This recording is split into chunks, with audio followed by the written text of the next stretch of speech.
Bonjour, donc moi effectivement je travaille au sein de la direction de l'antenne et des programmes de François, plus particulièrement en charge effectivement de cette série qui s'appelle Cut. Ce que je tiens à préciser tout d'abord en fait c'est que Cut c'est un peu une expérience un peu collaborative, non seulement en interne puisqu'on travaille main dans la main avec Voyelle au sein des Nouvelles Écritures, mais également avec les producteurs et des sociétés tiers dont j'ai un petit peu expliqué l'organisation. C'est un projet qu'on a pensé pour le coup à la différence des séries d'Arte qui sont souvent dans des formats d'acquisition nativement web. L'objectif était de branchiser ou en tout cas de rajeunir une telenovelas pour toucher un public plus jeune, parce qu'il faut savoir que François a un des publics, enfin, au sein du groupe France Télévisions, est le public le plus jeune du groupe. Et donc, avec une forme de paradoxe, à savoir une base de public qui est issue de l'ancienne Outre-mer, donc RFO, et donc massivement des telenovelas, et beaucoup de concerts assez branchés, et donc cette équation un petit peu complexe à résoudre. Ce qu'on a imaginé sur cette série Cut, qui est un 70 x 26, c'est, je ne sais pas si vous connaissez tous l'histoire, mais en gros c'est l'histoire d'une mère et son fils qui sont contraints de retourner à La Réunion, où il leur arrive évidemment plein de trucs dans un cadre familial. Basiquement, en fait, c'est la mère qui est l'héroïne de l'antenne, et nous, ce qu'on a imaginé, c'est que son fils, Jules, est le héros du web. Donc, c'est là où on essaie de penser en termes de, non plus presque en termes de diffuseurs, mais en termes d'éditeurs, et d'éditeurs multiplateformes, dans le sens où Jules, lui, raconte une autre forme de la série, mais issue de la vue de sa page Facebook. Donc pendant 70 épisodes, de manière synchronée et désynchrone, il y a plusieurs étapes, mais qui font qu'en fait, on a le pendant de l'émission d'antenne vue dans le regard de Jules. Donc si je prends, il y a trois axes. Il y a un axe en fait désynchronisé, dans le sens où avant, on fait du teasing par rapport à l'épisode qui va arriver. Ça, c'est la première étape. Donc, c'est principalement, effectivement, des contenus photos, vidéos, sons ou des petites anecdotes de sa vie. Pendant l'émission, par rapport, on le voit toujours avec son téléphone, parce que lui, c'est quand même un des acteurs majeurs de la série. On le voit shooter dans tous les sens. Et on joue de la synchronicité, dans le sens où, pendant la diffusion de l'épisode, il y a un pop-up qui arrive sur l'écran et où on voit une icône qui rappelle Facebook, sans vraiment être Facebook parce qu'on n'a pas le droit par rapport à des contraintes CSA, et où on peut imaginer très clairement qu'il faut aller sur sa page Facebook pour retrouver le contenu vu dans un autre angle. En fait, c'est une scène qui est tournée deux fois en termes de production. La scène tournée classiquement vue d'un angle, et la scène qui est tournée à blanc avec son smartphone de l'autre angle. Donc ça, c'est des contenus synchrones, et bien évidemment, après, il y a des contenus, j'allais dire, post-épisode qui font ou les débriefs ou racontent les états d'âme de Jules. C'est un format beaucoup plus intime, bien évidemment, s'adapte aux contraintes du web, même en termes de production, donc bien évidemment, c'est pas les mêmes coûts de production. Par contre, ce qui était intéressant, c'est que c'est dans la matière de produire ces contenus. Ces contenus sont très écrits, en fait. On dirait pas, parce que ça fait jeune, c'est censé en tout cas faire jeune, je sais pas si c'est toujours réussi, mais c'est censé faire jeune, amusant, divertissant, etc., avec pas mal effectivement de cuites et d'alcool et de tout ce qu'on peut imaginer pour un jeune de 17 ans, mais ce qui est... en tout cas, il faut savoir que ces 70 épisodes ont été pris un par un avec un auteur intégré. Pour le coup, l'année dernière, c'était d'une société tierce qui s'appelle Bigger Than Fiction, et qui travaille main dans la main avec les auteurs et pool d'auteurs de l'antenne, et enfin plutôt de la boîte de production, pour imaginer, non pas rentrer au forceps des contenus dans la série, mais que les auteurs de l'antenne pensent à intégrer des petits gimmicks récurrents pour que ces contenus fassent sens. Et ça, tout le long de la narration des 70 épisodes, donc ça prend 3 mois, donc c'est un peu un travail de longue haleine. Ça a été plusieurs mois de prod, et après, il y a même un dispositif en termes de production qui est pensé à La Réunion, dans le sens où il y a un filmeur, je dirais pas un réalisateur, mais en tout cas un filmeur de ces contenus, pour charger, vraiment faire un état des lieux, parce qu'après, il y a tout le recensement des contenus et toute la mécanique à imaginer. Là, pardon, juste une demi-seconde par rapport à ce que disait notamment Gilles ou Cyril tout à l'heure. Là, vous êtes vraiment allé au cœur de l'ADN, j'allais dire, de la narration de cette fiction scriptée. donc c'est pas du divertissement, pour faire vraiment le pari de mettre là-dedans des petites graines.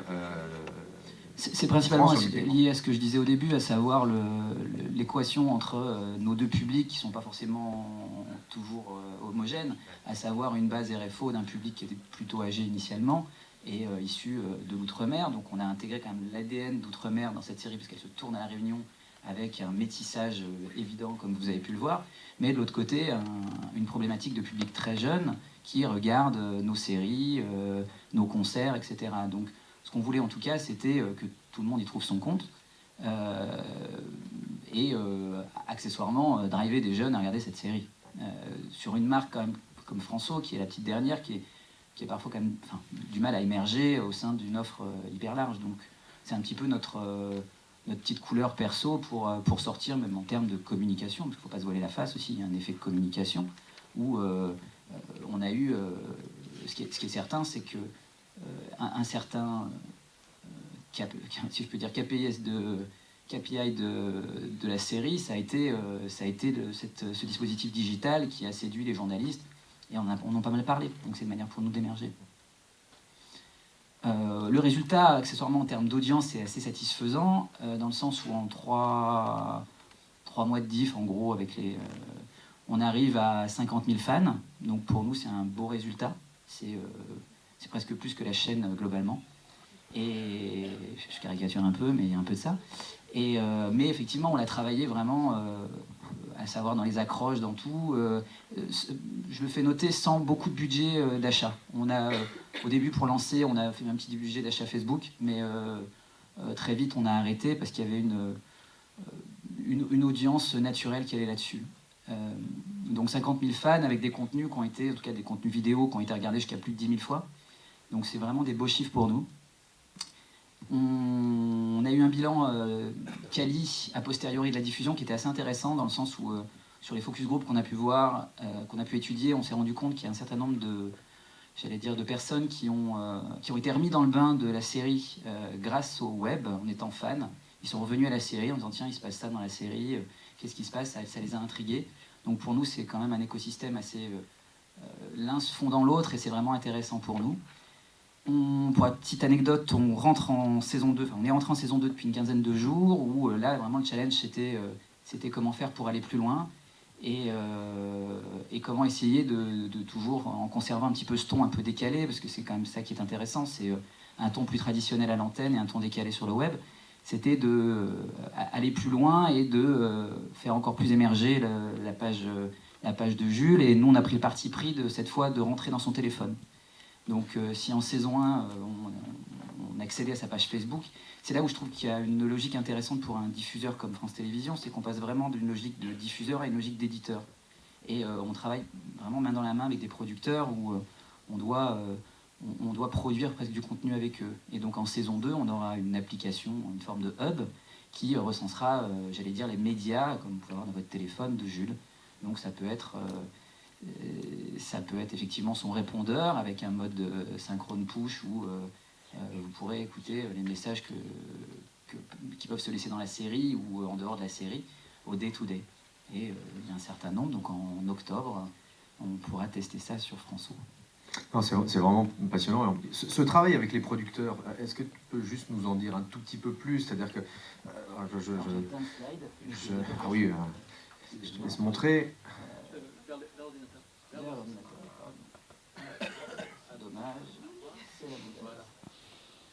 Donc bien sûr, on jouait sur la créolité de pas mal de publications, ce qui fait que ce qui était intéressant, c'est de voir que... Après, j'ai des... Voilà, je suis pas bon, hein, je suis nul.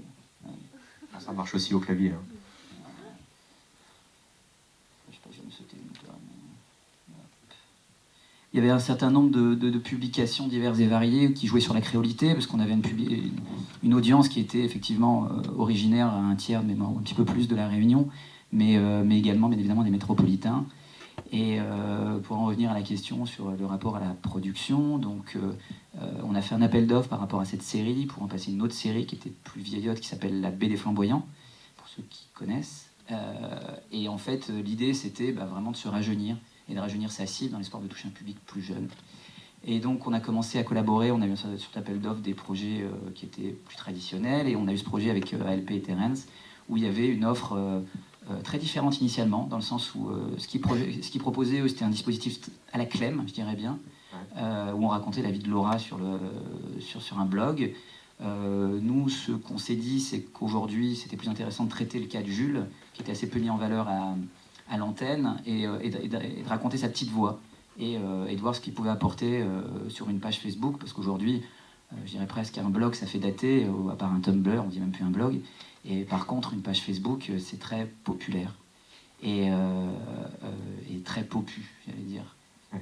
Et donc, dans ton appel d'offres initial, cet aspect multi-écran et au moins double écran faisait partie du cahier des charges demandé aux producteurs? Oui, oui, mais pas du tout sous cette forme. En fait, ce qui était intéressant, c'est ça a été vraiment une collaboration.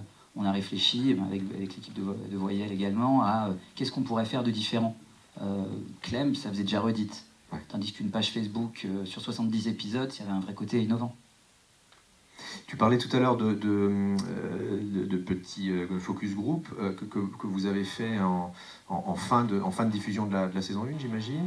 Les remontées, bon, tu l'as un peu évoqué, mais est-ce que les gens se sont vraiment appropriés En tout cas, ce qu'on constate, ce qui est assez amusant, c'est qu'ils sont à la fois revenus sur l'antenne par ce biais.